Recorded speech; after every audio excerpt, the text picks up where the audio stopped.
cause de la censure qui sévissait dans plusieurs États à l'époque, Charlie devait indiquer la relation entre les deux protagonistes principaux d'une façon ni évidente ni offensante. Il réussit à le faire d'une façon étonnamment subtile.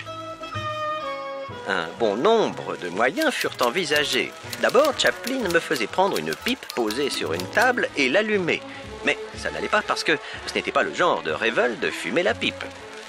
Après, il pensa que la femme de chambre pourrait m'apporter des pantoufles. Mais ça n'allait pas parce que je venais chercher Marie pour sortir. Finalement, Charlie eut l'idée du mouchoir et ça régla le problème. Mais quand Chaplin eut cette idée, l'accessoiriste n'avait pas garni les tiroirs du chiffonnier. Alors, c'est moi qui suis allé chercher dans ma loge plusieurs mouchoirs et un de mes faux cols. Soudain, l'un d'eux tomba du tiroir et ça a donné une idée à Chaplin pour une scène suivante. La femme de chambre fait tomber un faux col par accident et révèle ainsi à l'ancien amoureux de Marie qu'elle vivait avec moi. Enfin, avec mon personnage. Ce genre de petits détails donnait au film un ton qui était nouveau au cinéma. He chose to make this movie so nobody would believe, oh, this is in the United States, and then the censor would be even more critical than they already were. So he made them non-Americans because Parisians, we know anyway, are more immoral. But what do I know? That's what we always hear. You know what I think is immoral? I don't think it's immoral to love each other without wedlock. I don't think it's immoral to love all over the place if that's what you feel like. But to sell yourself for love or to buy for love, yeah, I think that's immoral because that's taking away the pleasure of what love itself can be. Because actually, I think this is even part of this story. I think Marie and Pierre, I think they loved each other.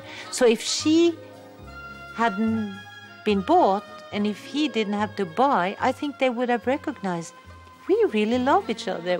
Why don't we stay together, married or whatever?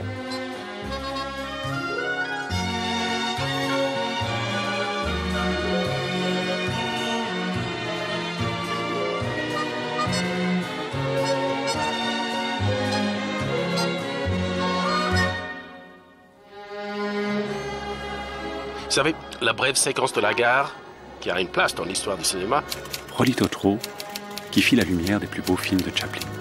Elle fut filmée entre 11h du soir et 6h du matin, la nuit du 29 au 30 novembre. L'innovation qui a suscité tellement de compliments à la sortie du film venait en fait d'un souci d'économie, c'est tout. La scène voulait que Marie soit sur le quai quand le fameux train pour Paris arrive.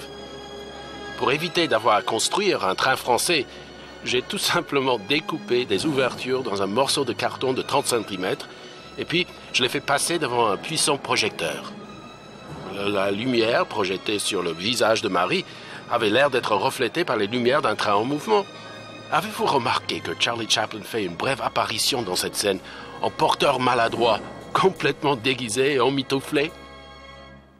I liked what this movie shows towards the end, when it's fade in and fade out from scenes, what is happening at the same time. And this is when Marie has told her lover, number 2, Pierre, it's over. And lover number 2, who smiles, what does he care? And does he really care?